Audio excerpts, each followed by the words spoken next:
atau secara kontingen yang timbul karena perjanjian atau karena perintah undang-undang wajib dipenuhi oleh debitur. Apabila tidak, maka memberi hak kepada kreditur untuk mendapatkan pemenuhan dari harta kekayaan.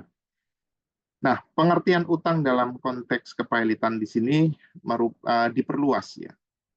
Jadi kalau pengertian dalam aktivitas sehari-hari mungkin utang itu hanya dibatasi pada pinjam meminjam uang.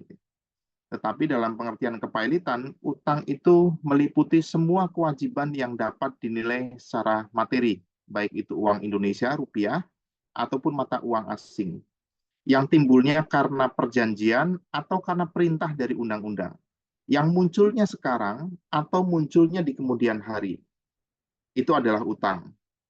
Karena itu sifatnya utang, maka dapat dipenuhi dengan pemenuhannya berasal dari harta kekayaan dari debitur. Nah, kemudian permasalahannya adalah apakah utang ada jaminan? Apa saja jenis jaminan? Kenapa kemudian ada dua? Kita lihat dari filosofinya dari kepahilitan itu diatur di pasal 1131, 1132 KUH Perdata.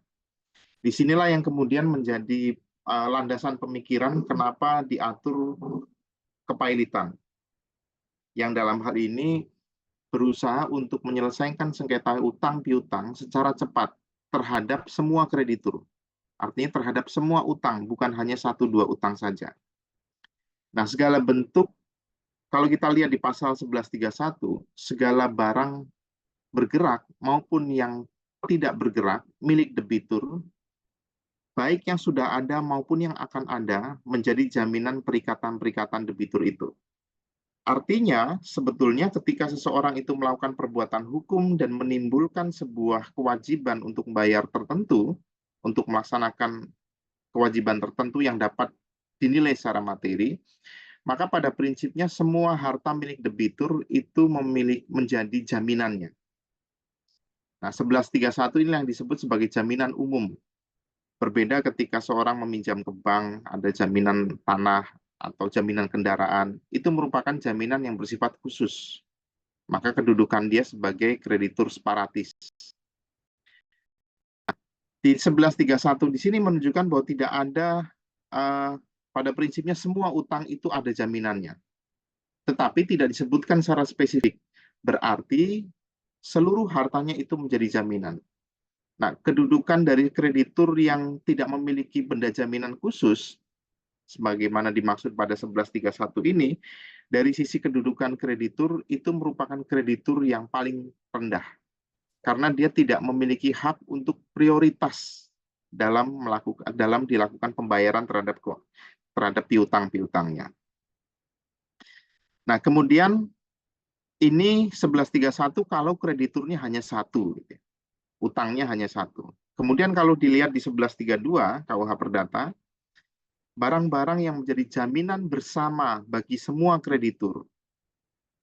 Nah, ini artinya bahwa setiap apabila kreditur itu memiliki dua atau lebih kreditur, ada yang memiliki dua atau lebih utang, maka barang-barang itu, maksudnya barang-barang dalam 1131, menjadi jaminan bersama bagi semua krediturnya.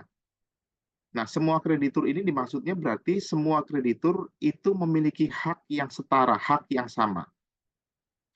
Permasalahannya kemudian kalau seandainya di antara kreditur itu, seandainya utangnya lebih besar daripada jumlah hartanya, maka terjadi potensi perebutan dari kreditur untuk mendapatkan prioritas pelunasan. Padahal semuanya sama dari sisi kedudukan, sama-sama kreditur. Jika terjadi perebutan terhadap harta kreditur, konsekuensinya adalah akan ada kreditur lain yang dirugikan. Kreditur yang sifatnya agresif, dia akan mendapat pelunasan, sedangkan yang terlambat, dia tidak akan dapat apa-apa. Padahal semuanya punya hak yang sama.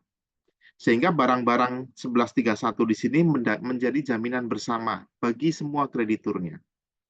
Terhadap hasil penjualan barang itu dibagi menurut perbandingan piutang masing-masing. Sehingga semuanya mendapat hak yang sama dan dibagi menurut perbandingan piutang masing-masing. Kalau seandainya hartanya lebih besar daripada utangnya, nggak masalah. Tapi kalau yang terjadi adalah utangnya lebih besar daripada jumlah hartanya, maka ini menjadi permasalahan tersendiri. Kalau kemudian hartanya tidak cukup, maka harus dibagi sesuai dengan perbandingan utangnya masing-masing. Contoh katakanlah kalau satu kreditur dibayar 70% dari jumlah tagihannya, maka semuanya juga dibayar sejumlah 70%. Itu yang dimaksud dengan dibagi menurut perbandingan piutang masing-masing. Tetapi ada pengecualian, kecuali jika di antara para kreditur ada alasan yang sah untuk didahulukan. Nah, sehingga kalau dilihat dari 1132 di sini, berarti kedudukan kreditur itu juga tidak semuanya setingkat. Ada kreditur yang memiliki kedudukan prioritas. Maka dalam hukum perdata dan juga lebih lagi pada hukum kepailitan, itu dikenal 3 jenis kreditur. Pertama adalah kreditur konkuren. Kreditur konkuren adalah kreditur yang dimaksud pada pasal 1131 yang tidak memiliki jaminan kebenaran khusus, berarti dia hanya memiliki jaminan kebenaran umum. Yang kedua, kreditur preferen. Kreditur preferen itu adalah kreditur yang memiliki hak untuk didahulukan pembayarannya. Dari mana hak itu muncul? Karena perintah dari undang-undang. Contohnya, ketika tenaga kerja dalam sebuah perusahaan yang dipilotkan, maka hak-hak tenaga kerja di dalam perusahaan yang dipilotkan itu merupakan kreditur yang didahulukan pembayarannya. Hal itu diatur dalam Undang-Undang Tenaga Kerja dan ada beberapa contoh lain. Kemudian kreditur yang ketiga adalah kreditur separatis. Kreditur separatis itu merupakan kreditur yang memiliki jaminan kebendaan tertentu. Contohnya dia memiliki jaminan hak tanggungan, memiliki jaminan gadai, fidusia, hipotek. Nah, kedudukan kreditur yang sebagai pemegang jaminan kebendaan khusus berupa hak tanggungan, gadai, fidusia, atau hipotek merupakan hak istimewa terhadap benda jaminannya itu. Hanya jadi terbatas pada benda jaminannya itu. Sehingga dia memiliki prioritas pembayaran melalui harta yang dijaminkan itu. Tidak terhadap semua harta, tetapi terhadap benda jaminannya saja. Itu yang kemudian menjadi pembeda ada jenjang kreditur, kemudian ada pada prinsipnya semua utang itu adalah memiliki jaminan, jadi tidak ada utang yang tidak ada jaminan, hanya jenisnya yang berbeda. Ada jaminan kebendaan secara khusus melalui gadai, hipotek, hak tanggungan, atau fidusia, dan yang lain adalah jaminan kebendaan umum yang diatur dalam 1131. Dan karena potensinya terjadi keributan dalam yang diatur dalam 1132 itu ketika ada lebih dari satu kreditur, berarti mulai dari 2 kreditur, itu sudah terjadi potensi perebutan pelunasan di antara para kreditur. Sehingga itu sebabnya kenapa dalam permohonan pilot disyaratkan minimal ada 2 kreditur. Karena potensi perebutan terhadap pelunasan utang itu bisa terjadi ketika krediturnya lebih dari 1, yaitu minimal 2. Nah, kenapa kemudian diatur mengenai kepailitan? Kenapa nggak melalui gugatan perdata biasa? Hal ini bertujuan agar tidak terjadi perebutan harta debitur jika dalam waktu yang sama ada kreditur yang menagih piutang kepada debiturnya. Ketika dalam waktu yang sama ada 2 kreditur yang menagih kepada debitur, padahal hartanya tidak mencukupi untuk membayar semuanya, maka potensi perebutan ketika hanya cukup untuk membayar satu kreditur, maka kreditur yang lain itu akan tidak mendapatkan pembayaran sama sekali. Hal ini bertujuan untuk menjaga keseimbangan hak di antara para kreditur.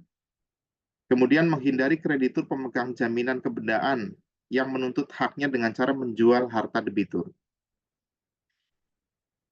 Sebagai contoh, katakanlah jika sebuah perusahaan memiliki pabrik gitu ya, dia memiliki utang Salah satu utangnya adalah dia menjaminkan pabriknya kepada bank, sebagai jaminan utang. Selain itu, dia memiliki utang lagi kepada kreditur-kreditur lain. Nah, sebetulnya perusahaannya masih berjalan, masih beroperasi.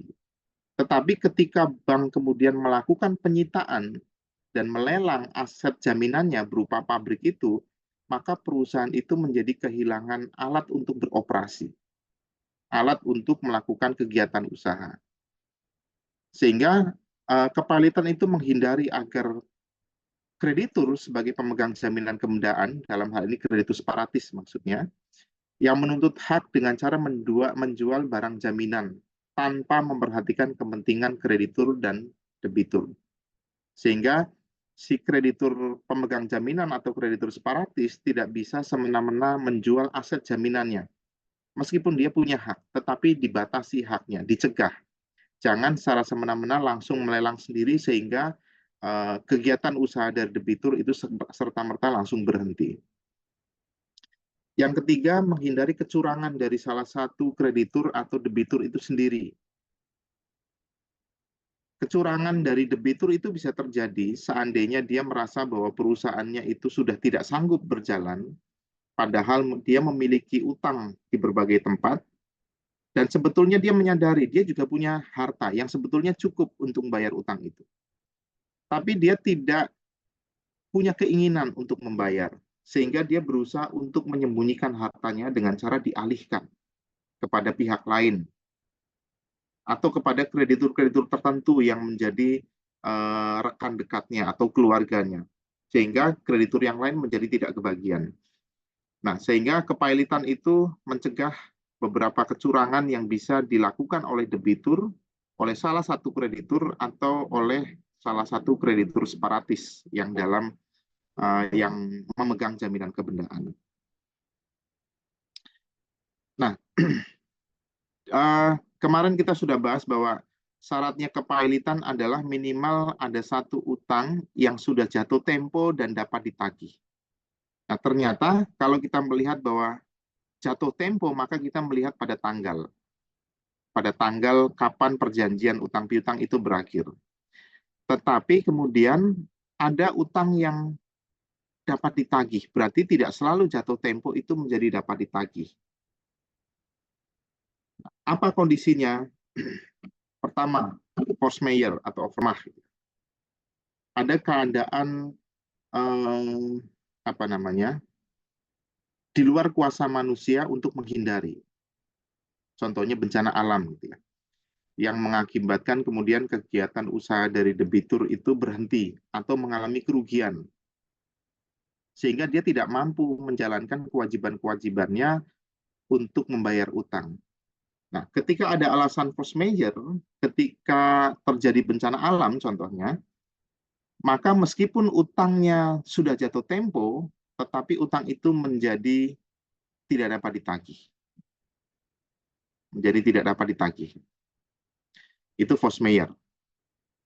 Kemudian pelepasan hak dari kreditur. Pelepasan hak ibaratnya kalau dalam hal ini mengikhlaskan utangnya.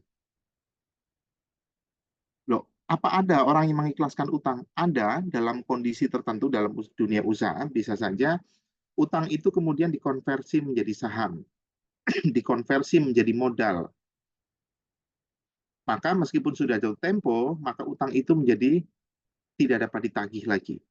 Karena statusnya bukan lagi utang, tetapi menjadi modal usaha. Yang itu tidak dapat tidak dapat ditagih. Gitu ya. Kemudian ada exceptio non implementi contractus. Ini maksudnya adalah meskipun dia one prestasi, seorang debitur itu one prestasi, tetapi one prestasinya disebabkan karena pihak kreditur terlebih dahulu melakukan kesalahan atau pihak kreditur lebih dulu melakukan one prestasi lebih dulu. Sebagai contoh katakanlah, seumpama A adalah sebuah perusahaan kontraktor. Sebuah perusahaan kontraktor, dia harus menyelesaikan pembangunan gedung pada tanggal katakanlah 1 Maret 2024. Dia harus sudah melesaikan pekerjaannya tanggal 1 Maret 2024. Tapi ternyata sampai dengan hari ini, tanggal 2 Maret, pekerjaannya ternyata baru sampai 70%. Karena pekerjaan selesai, pekerjaan yang selesai baru 70%. Maka kalau dari sisi perjanjian, maka A ini sebagai kontraktor dia telah melakukan one prestasi yang dapat merugikan pihak krediturnya. Tetapi si B ternyata gitu ya, B sebagai pemberi pekerjaan, dia juga melakukan kesalahan. Apa kesalahannya? Contohnya katakanlah dia harus melakukan pembayaran, seharusnya pembayaran tahap pembayaran yang harus dilakukan itu harus dilakukan pada tanggal katakanlah 4 Juli 2023. Ketika terjadi kesepakatan untuk melakukan pekerjaan ini, harusnya B membayar 4 Juli 2023. Ternyata si B itu baru membayar pada tanggal 5 Agustus 2023. Maka dalam hal ini, kenapa kemudian A terlambat menyelesaikan pekerjaannya, harusnya 1 Maret 2024 itu selesai, itu disebabkan karena B juga terlambat melakukan pembayaran. Harusnya dia sudah mulai bekerja tanggal 4 Juni 2023, karena ada biaya pembangunan yang masuk, tapi dia tidak bisa segera bekerja karena apa? Anggarannya belum ada. Anggarannya baru diberikan pada tanggal 5 Agustus 2023. Sehingga dia baru bisa bekerja setelah 5 Agustus 2023. Konsekuensinya penyelesaiannya itu juga lebih lambat. Nah, berarti A sebagai debitur di sini sebetulnya dia one prestasi. Harusnya selesai 1 Maret, tetapi saat tanggal 2 Maret dia baru selesai 70% dari pekerjaannya. Tetapi keterlambatan A dalam menyelesaikan pekerjaan ini disebabkan karena B itu juga melakukan terlambat membayar. Nah, inilah yang dimaksud dengan exceptio non implementi contractus. One prestasinya A itu terjadi karena B lebih dulu melakukan one prestasi. Maka meskipun utangnya A itu sudah jatuh tempo, tetapi utangnya menjadi tidak dapat ditagih. Inilah yang dimaksud dengan exceptio non implementi contractus. Paham ya perbedaannya ya? Nah, kemudian ada event of default. Kalau ini adalah yang 3 ini adalah jatuh tempo tapi tidak dapat ditagih. Jatuh tempo tetapi tidak dapat ditagih. Nah, event of default itu adalah belum jatuh tempo tetapi dapat ditagih. Belum jatuh tempo tetapi dapat ditagih. Apa kondisi yang mengakibatkan, sebagai contoh katakanlah, seseorang itu melakukan kredit KPR katakanlah. Kredit pemilikan rumah selama 15 tahun. Selama 15 tahun. Kalau dia mulai kredit pada tahun 2020, maka jatuh temponya adalah 2000. Kalau dimulainya mulai 2020, maka selesainya adalah 2035. Harusnya jatuh temponya itu adalah 2035. Tetapi kemudian ketika si debitur itu tidak membayar 3 kali angsuran. Tidak membayar 3 kali angsuran. Berturut-turut.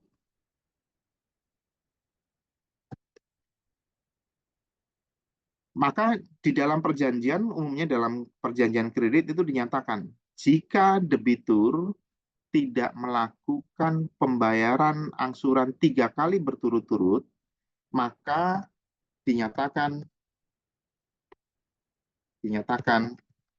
one prestasi. Akibatnya apa? Meskipun batas waktunya adalah sampai dengan 2035, tetapi kalau kondisi ini terjadi, kondisi tidak membayar 3 kali angsuran berturut-turut ini terjadi, maka perjanjiannya diakhiri. Ketika perjanjiannya diakhiri, maka membuat utang itu menjadi dapat ditagih. Jadi berbeda, yang 3 di sini adalah jatuh tempo tapi tidak dapat ditagih. Yang ini adalah belum jatuh tempo tetapi menjadi dapat ditagih. Nah, kepailitan ini syaratnya tadi jatuh tempo dan dapat ditagih itu harus memenuhi tadi. Utang tersebut, utang yang diungkapkan dalam alasan kepailitan itu harus jatuh tempo dan dapat ditagih. Kedua kondisi ini harus ada. Ketika kondisi ini tidak terpenuhi, maka utang itu menjadi tidak bisa diselesaikan melalui proses kepailitan, tapi melalui proses hukum perdata yang lain. Nah, ini syarat dasar ya, syarat dasar dari kepailitan. Sebetulnya masih ada satu syarat lagi yang diatur dalam pasal 8 ayat 4.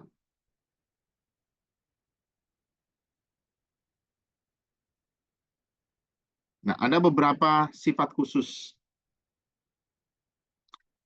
Sifat khusus yang berlaku di acara pengadilan niaga, khususnya di dalam perkara kepailitan yang berbeda dengan pemeriksaan di tingkat perkara perdata di pengadilan negeri. Pertama, beracara di pengadilan niaga dalam kepailitan, permohonan pailit itu harus diajukan secara tertulis. Harus secara tertulis. Beda dengan pengadilan negeri, itu bisa diajukan tertulis maupun lisan. Sedangkan di pengadilan niaga, itu sifatnya wajib dilakukan secara tertulis. Tidak boleh tidak, gitu ya. Kemudian, ketika bersidang di pengadilan niaga, itu wajib dengan bantuan advokat, wajib menggunakan kuasa hukum. Nah, dalam undang-undang advokat memang tidak dikualifikasikan advokat yang seperti apa yang boleh bersidang. Semua advokat boleh, gitu ya. Apa tujuannya wajib menggunakan advokat, didampingi oleh advokat?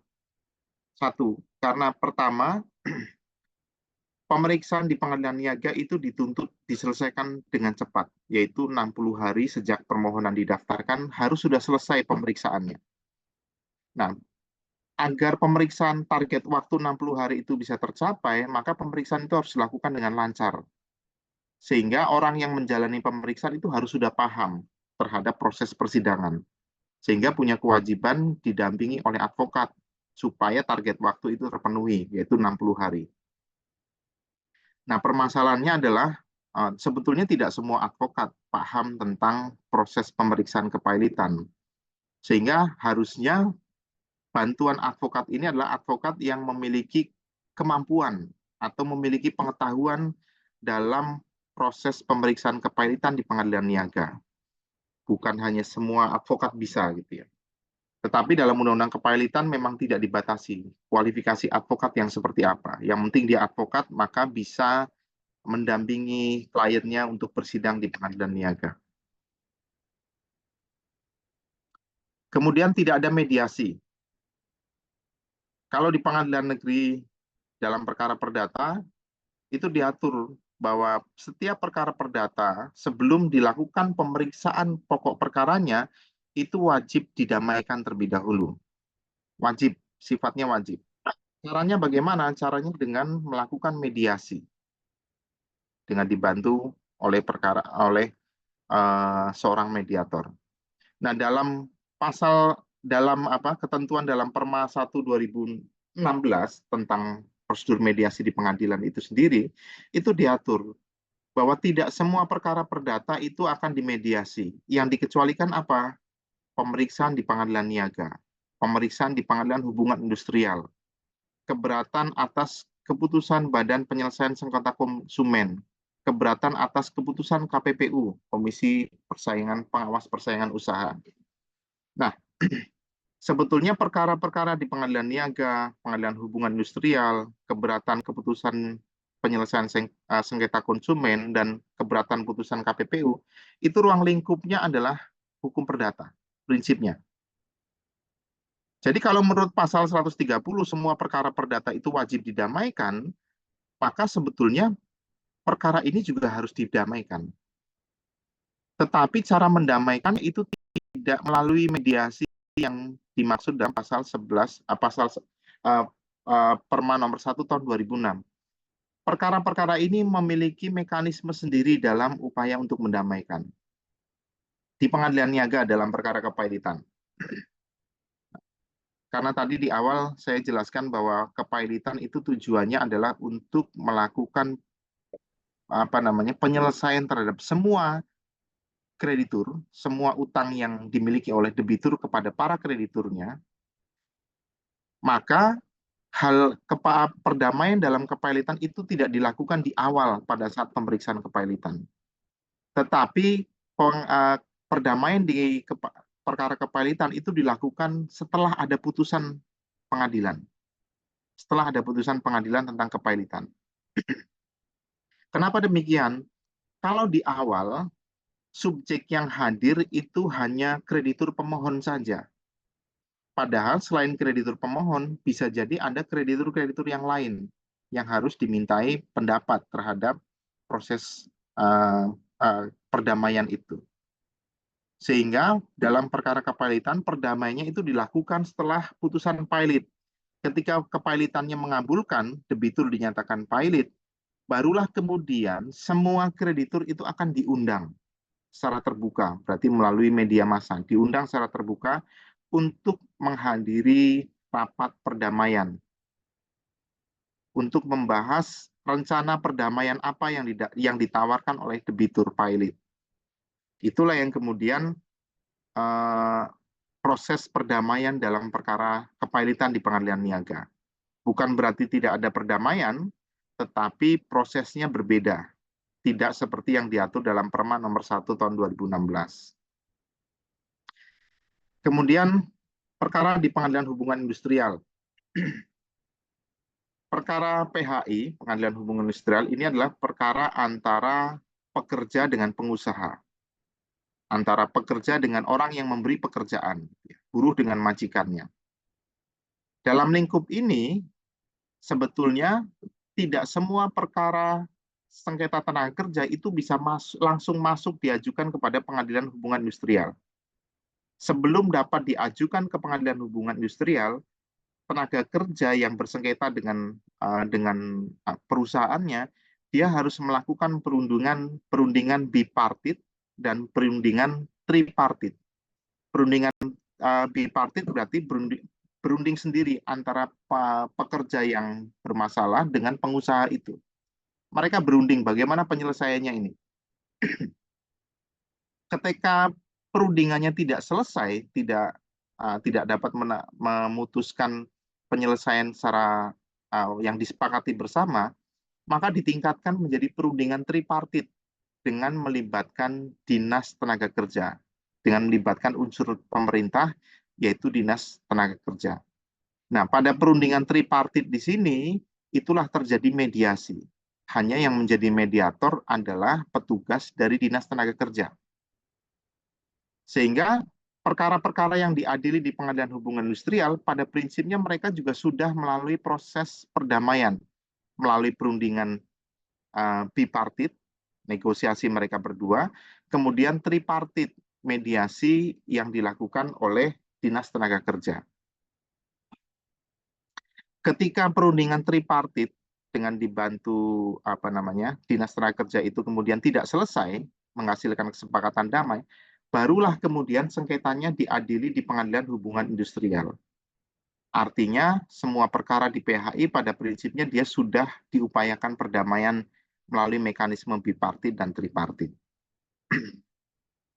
Kemudian keberatan atas keputusan Badan Penyelesaian Sengketa Konsumen.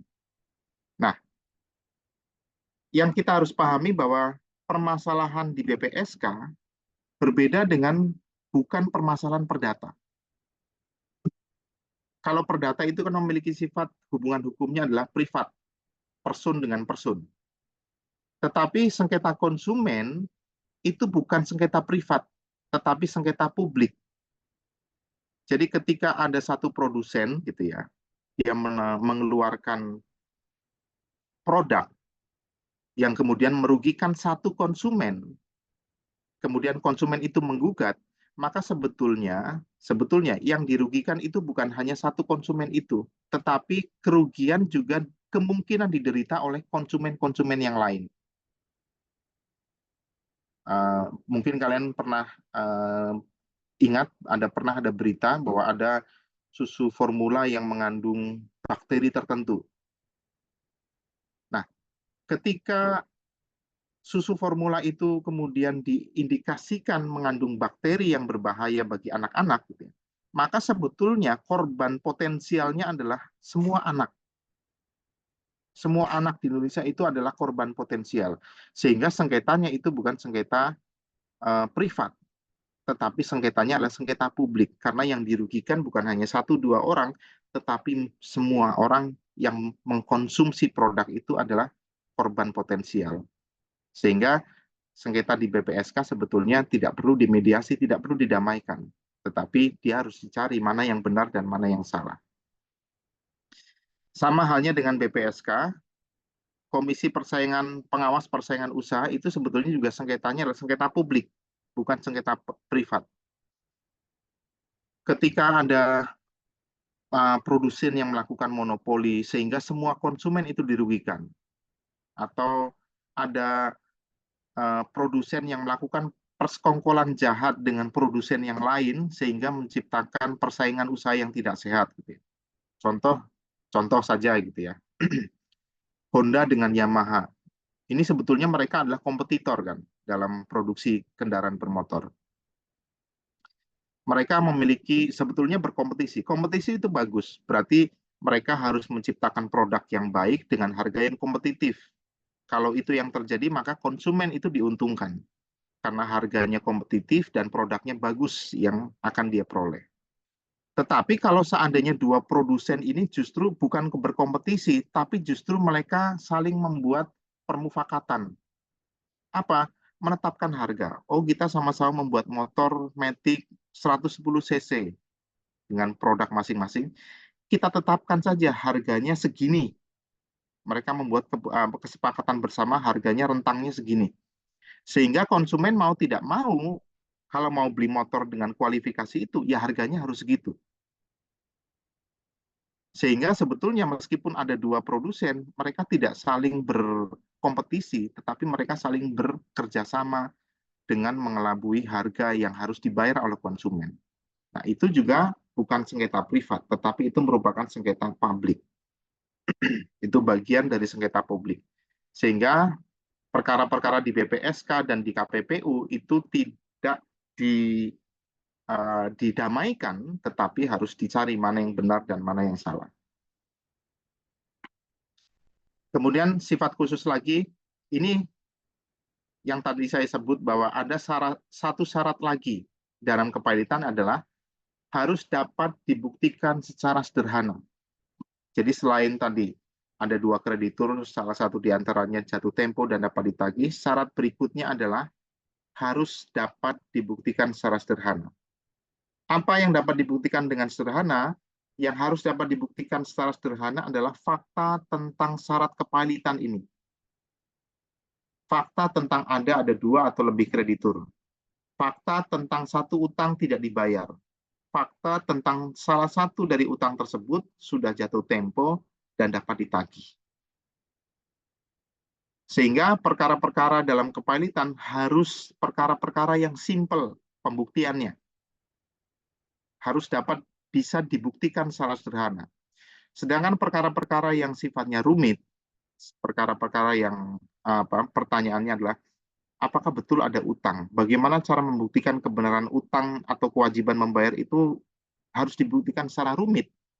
Maka hal ini tidak bisa diperiksa di kepilitan. Karena harus diadili di pengadilan perdata biasa.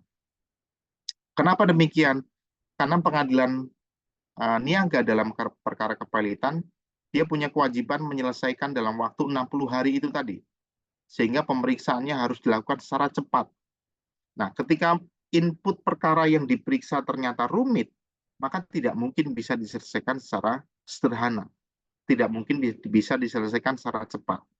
Sehingga ada syarat tambahan dalam pemeriksaan perkara kepailitan adalah perkara itu harus dapat dibuktikan secara sederhana, yaitu fakta tentang 2 kreditur atau lebih, minimal 1 utang sudah tidak dibayar, dan minimal 1 utang sudah jatuh tempo dan dapat ditagih.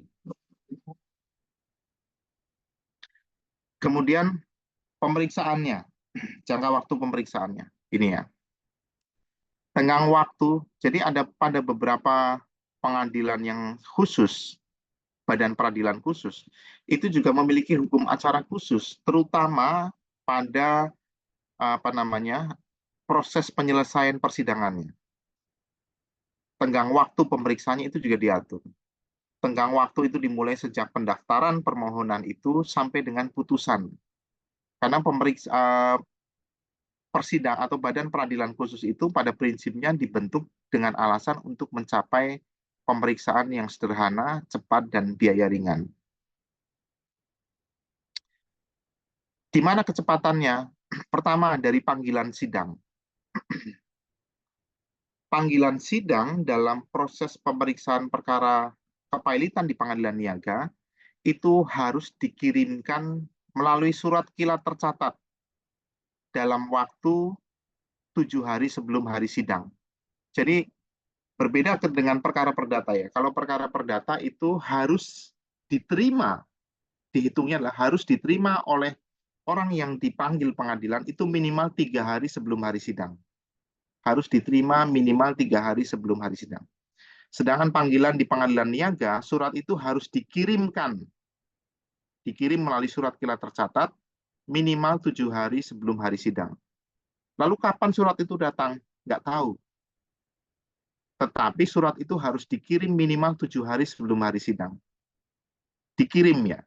Kalau di pengadilan negeri, diantar langsung oleh panitera pengganti atau jurusita pengganti. Sedangkan di pengadilan niaga, dikirim melalui surat kilat tercatat. Kenapa kemudian tidak diantar langsung oleh jurusita atau jurusita pengganti?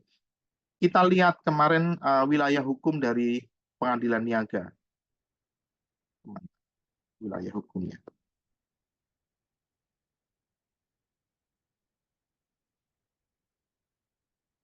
Mana kemarin wilayah hukumnya?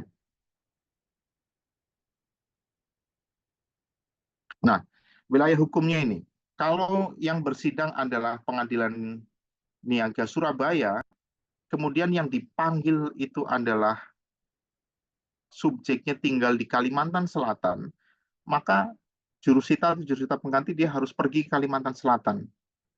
Proses ini menjadi sangat tidak efektif. Nah, kenapa pengadilan negeri itu bisa surat panggilannya diantar langsung oleh jurusita atau jurusita pengganti? Karena wilayah administrasi pengadilan negeri itu sempit, yaitu hanya 1 kabupaten atau 1 kota.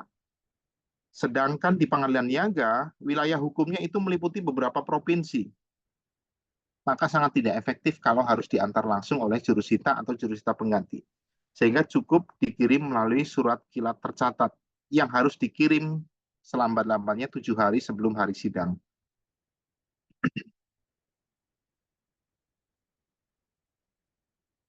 Ini ya. Kemudian pemeriksaan harus diputus dalam waktu 60 hari untuk permohonan pilot. Paten itu ada 180 hari sejak didaftarkan gugatan. Merek itu juga 90 hari sejak didaftarkan gugatan. Jadi memang dalam pemeriksaan di pengadilan khusus itu jeda waktunya itu juga diatur secara khusus, tidak seperti pengadilan negeri. Kalau pengadilan negeri itu di tingkat pertama harus dapat diputus dalam tempo 5 bulan sejak didaftarkan. Jadi relatif lebih lama di pengadilan negeri. Sedangkan di pengadilan khusus, badan peradilan khusus, jangka waktunya itu juga dipersingkat. Kemudian putusan dalam perkara kepailitan itu bersifat serta-merta. Artinya ketika sebuah putusan pengadilan niaga menyatakan debitur dinyatakan pilot, maka permohonan pilot itu berlaku pada 0 hours principles. Berlaku prinsip 0 hour principle. Apa maksudnya? Pertama begini. Ketika pengadilan niaga memutus debitur dinyatakan pilot, maka bersifat serta-merta. Artinya apa? Putusan itu langsung dapat dieksekusi meskipun ada upaya hukum. Pilot itu bisa diajukan upaya hukum kasasi. Meskipun diajukan kasasi, maka putusan pilot itu bisa langsung dijalankan. Langsung dijalankan. Pada hari itu juga langsung dijalankan. Sehingga kurator pada prinsipnya sudah bisa langsung bekerja. Karena putusan dalam perkara pengadilan pilot di pengadilan niaga bersifat serta-merta atau with verba bis vorat. Ya. Lalu ada prinsip 0 hour principle. Apa maksudnya? Maksudnya adalah putusan pengadilan niaga, putusan pilot dari pengadilan niaga berlaku pada hari pembacaan putusan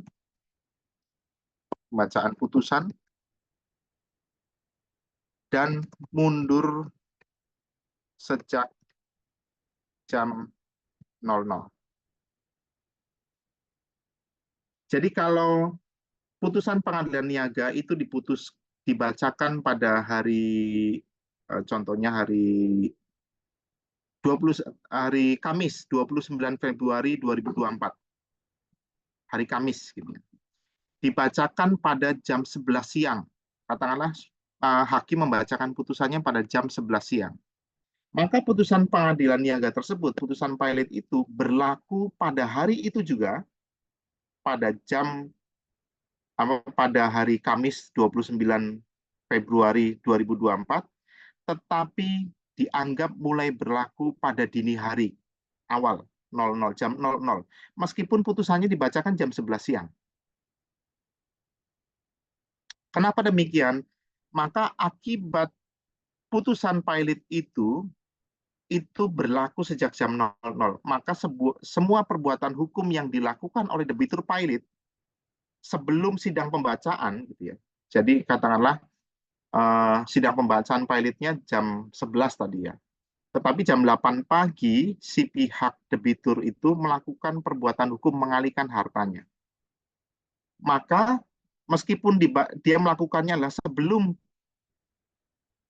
sidang pembacaan putusan, tapi karena putusan itu berlaku 0 hour principle, berlaku jam 00, maka tindakan itu dianggap tidak sah.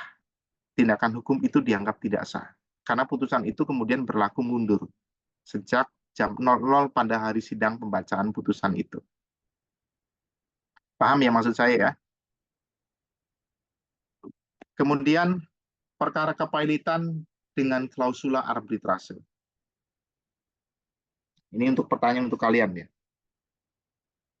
Pengadilan niaga, kalau kita lihat di pasal 303 Undang-Undang Kepailitan. Ini bunyi pasalnya. Pengadilan niaga tetap berwenang memeriksa dan menyelesaikan permohonan pernyataan pilot dari para pihak yang terikat perjanjian yang memuat klausula arbitrase. Sepanjang utang yang menjadi dasar permohonan pernyataan pilot telah memenuhi ketentuan sebagai dimaksud pada pasal 2 ayat 1 Undang-Undang ini. 2 ayat 1 tadi, ada syarat-syarat kepailitan, itu diatur pasal 2 ayat 1.